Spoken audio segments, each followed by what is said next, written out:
7ই মে দক্ষিণ মালদা লোকসভা কেন্দ্রের নির্বাচন, আর তাই শনিবার সকাল থেকে ফারাক্কা ব্লকে বিজেপি প্রার্থী শিরূপা মিত্র চৌধুরী আজ ফারাক্কায় এনটিপিসি পাওয়ার প্ল্যান্টের 2 নম্বর গেটে ঠিকা শ্রমিকদের সাথে আলাপ আলোচনা করার পর সেখান থেকেই ভোট প্রচার শুরু করেন ট্যাবলোতে করে।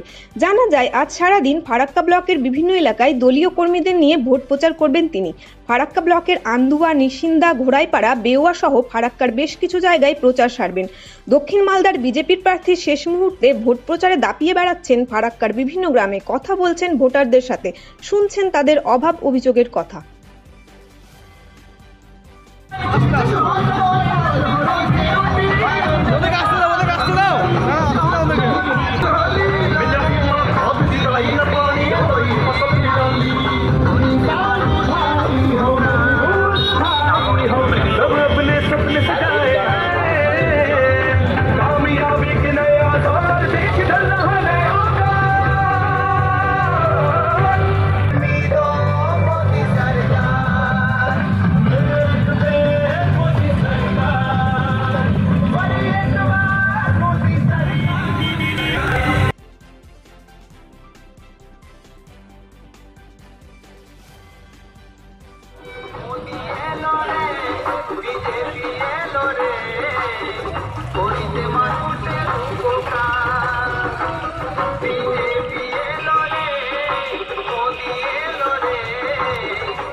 দেখুন, বিরোধী দলরা তো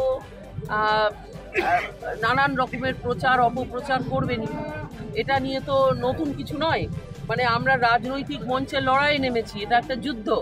এই ভোট যুদ্ধতে দুপক্ষের মানে যে যার বলার মতো তারা বলবেন, কিন্তু বিষয়টা হচ্ছে এটা যে নির্ভয়াদি কখনো বলেছেন কি? নির্ভয়াদি সবসময় বিকাশের কথা বলেন।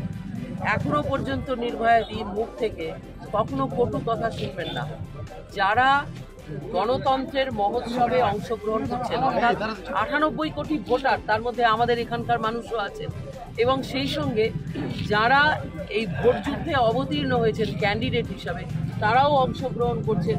এই প্রত্যেককে আমি অভিনন্দন জানাচ্ছি, শুভেচ্ছা জানাচ্ছি।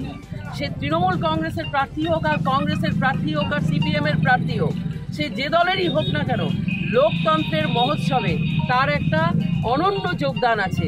তাই আমি তাদেরকে সম্মান এবং মর্যাদা দিয়ে বলবো যে আপনারা নিজের নিজের প্রচার করুন, যেভাবে করতে চান করুন, কিন্তু নির্ভয়াদি কখনো ছোট কথা বলে না। অটল বিহারী বাজপেয়ীজি বলেছিলেন যে ছোটি দিল সে বড়ি চিজ নেই অ্যাচিভ কর সকতে হো। নির্ভয়াদি আজকে নয়, নির্ভয়াদি এই স্থানে, আমি তো এখন বিধায়ক হয়েছি ইংরেজ বাজারে, কিন্তু যখন আমি বিধায়কও ছিলাম না তখনও আমি গেট মিটিং করেছি, রিপিটেডলি গেট মিটিং করেছি। এবং আজকে এই যে বিজেএমটিউর যে উত্থান এবং আমাদের বিএমএসের যে এনার্জি দেয়া, তার মধ্যে নির্ভয়াদির অনন্য যোগদান আছে, সেটা আপনি শ্রমিকদেরকে জিজ্ঞেস করলে বুঝতে পারবেন। সুতরাং এই ধরনের সস্তা পাবলিসিটি দিয়ে অন্য কোনো দল ভোট পেতে পারে বলে আমার মনে হয় না। দেখুন, মুখ্যমন্ত্রী যা বলেছেন আপনারা শুনেছেন, উনি ওনার মত, ওনার বিষয় উনি এক্সপ্রেস করেছেন। আমি কারুর মত, কারুর পথকে আমি বদলাতে পারবো না, কিন্তু আমি এটুকু বলতে পারি যে নির্বাচন কমিশন স্বাধীনভাবে কাজ করে। নির্বাচন কমিশন কোনো সরকারের আন্ডারে কাজ করে না।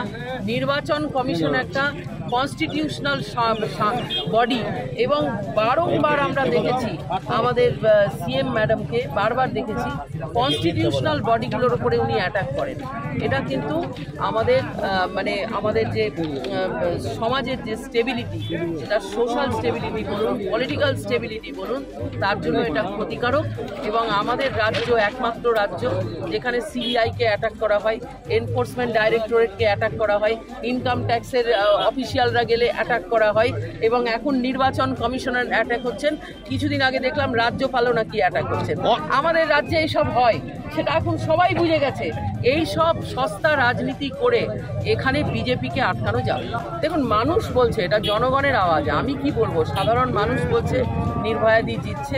আর একটা স্লোগান এখানকার মানুষই দিয়েছেন, যারা আমাকে নির্ভয়াদি নাম দিয়েছিলেন তারা একটা স্লোগান তৈরি করেছেন, শীত গ্রীষ্ম বর্ষা নির্ভয়াদি বর্ষা।